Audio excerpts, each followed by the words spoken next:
Hello everyone, good morning to all. I Jitendra welcome you all to RKP online classes. As you know बेटा, proton, electron and neutron इन तीनों के बारे में हम discuss कर चुके हैं। डिस्कवरी के बारे में हम जान चुके हैं कि किसने कौन से सब एटॉमिक पार्टिकल की डिस्कवरी की थी। उसके बाद हमारी टर्न आती है कि स्ट्रक्चर ऑफ एटम को डिटेल से समझा जाए।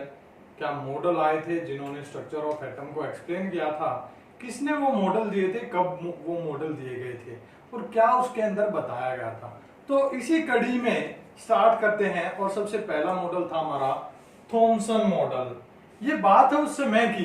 अब आप कहोगे सर आप तो स्टोरी की तरह बता रहे हो, तो कोई नहीं, ये बात है उस समय की जब हमारे नॉलेज में बेटा क्या क्या था, सिर्फ प्रोटॉन था और इलेक्ट्रॉन था। न्यूट्रॉन की डिस्कवरी तब तक हुई नहीं थी। तो प्रोटॉन और इलेक्ट्रॉन के बेसिस पे ही थॉमसन ने एक मॉडल दे डाला और उस मॉडल में उसने क्या बताया, किससे वो कंपेयर किया, वो जानते हैं। एग्जैक्ट टाइम क्या था, टाइम चल रहा था 1903 का टाइम चल रहा था बेटा। ये टाइम है 1903, ठीक है। तो 1903 में थॉमसन ने क्या उठाया, वाटरमेलन उठाया, ठीक है, और उसी के बेस पे उसने स्ट्रक्चर ऑफ एटम को एक्सप्लेन कर डाला। कैसे कि उसने वाटरमेलन को बीच से कट किया।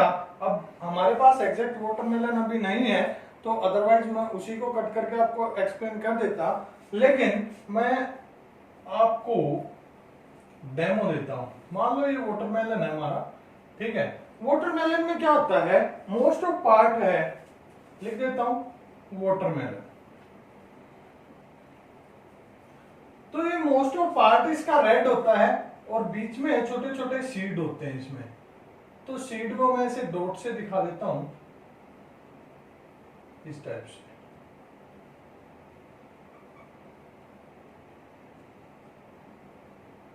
तो ये हो गया हमारे seeds that are present inside the watermelon, ठीक है। तो ये हो गया सीड्स, ब्लैक सीड कैसे होते हैं, ब्लैक। और ये बाकी का जो बचा, यहां तो व्हाइट दिख रहा है, ये हो गया इसका रेड पार्ट। रियल में क्या होता है, ये रेड पार्ट होता है, ठीक है। तो वाटरमेलन के रेड पार्ट को थॉमसन ने क्या बताया, थॉमसन ने बताया कि जो एटम है वो इस वाटरमेलन के जैसा है, यानी कि जो वाटरमेलन है वो उसने एटम बनाया, यानी कि एटम था ये। और शेप कैसी थी इसकी, स्फेरिकल। स्फेरिकल हमारे पास सारे औजार नहीं है, ठीक है, तो इसलिए थोड़ा सा ऐसा बना, तो इसने स्फेरिकल दिया था। और रेड पार्ट को इसने दिया कि रेड पार्ट है वो पॉजिटिव चार्ज है, that is enclosed in this spherical atom. Clear है कि स्फेरिकल एटम के अंदर जो ये रेड पार्ट है, इसी टाइप से, ठीक है, जैसे वाटरमेलन के अंदर रेड पार्ट है, ऐसे एटम के अंदर पॉजिटिव चार्ज है वो एनक्लोज्ड है और फैला हुआ है हर जगह पे। और उस रेड पार्ट के बीच में, जैसे वाटरमेलन के रेड पार्ट के बीच में जैसे ब्लैक सीड है, तो सेम एटम के पॉजिटिव चार्ज के बीच में क्या है, नेगेटिव चार्ज पार्टिकल है। क्या है, नेगेटिव चार्ज पार्टिकल, ठीक है। तो थॉमसन ने ये मॉडल हमें दिया किसके बेस पे, वाटरमेलन के बेस पे, इसलिए इसको बोलते हैं, क्या नाम दिया गया इसको, एक और नाम दिया गया, थॉमसन वाटरमेलन मॉडल, ठीक है। इसको थॉमसन वाटरमेलन मॉडल भी बोलते हैं, ठीक है। कब दिया था बेटा, 1903 में दिया था, जब हमें सिर्फ नॉलेज था किसका, प्रोटॉन और इलेक्ट्रॉन का। न्यूट्रॉन की डिस्कवरी तब हुई नहीं थी। कब हुई थी न्यूट्रॉन की डिस्कवरी, 1932 में। तो यहां से कंक्लूजन क्या निकला, कंक्लूजन क्या था बेटा इस मॉडल का,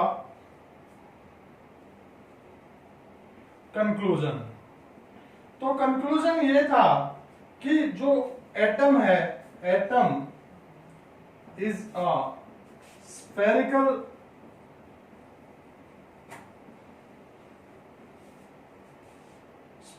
particle that that is having negative charge particle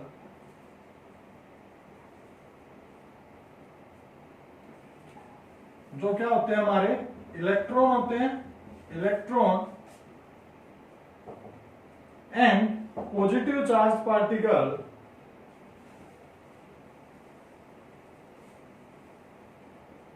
positive charge particle क्या होते हैं हमारे, प्रोटॉन होते हैं इनसाइड इट।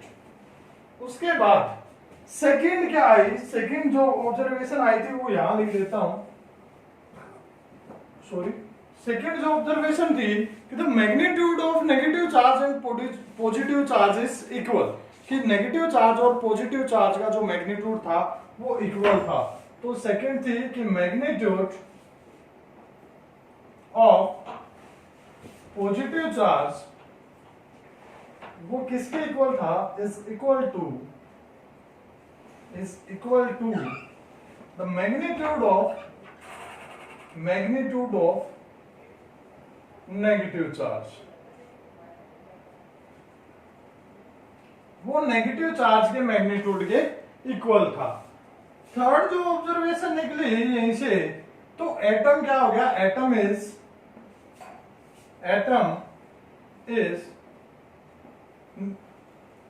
न्यूट्रल। जो एटम है वो कैसा है, न्यूट्रल है, यानी कि उसके ऊपर चार्ज है वो कैसा है, जीरो। न्यूट्रल का मीन्स है चार्ज इज जीरो। ठीक है, तो ये कंक्लूजन निकली किससे, थॉमसन मॉडल से। लेकिन बाद में और साइंटिस्ट आए जिन्होंने डिस्कवरी की बाद में, ठीक है, न्यूट्रॉन की डिस्कवरी हुई 1932 में। तो उसी बेसिस पे साइंटिस्ट ने फिर आगे और रिसर्च की और एटम के बारे में जाना। तो नया जो मॉडल आया वो किसने दिया, इसके बाद रदरफोर्ड ने। ठीक है, तो नेक्स्ट जो मॉडल है वो रदरफोर्ड का मॉडल है। Thank you, have a nice day बेटा।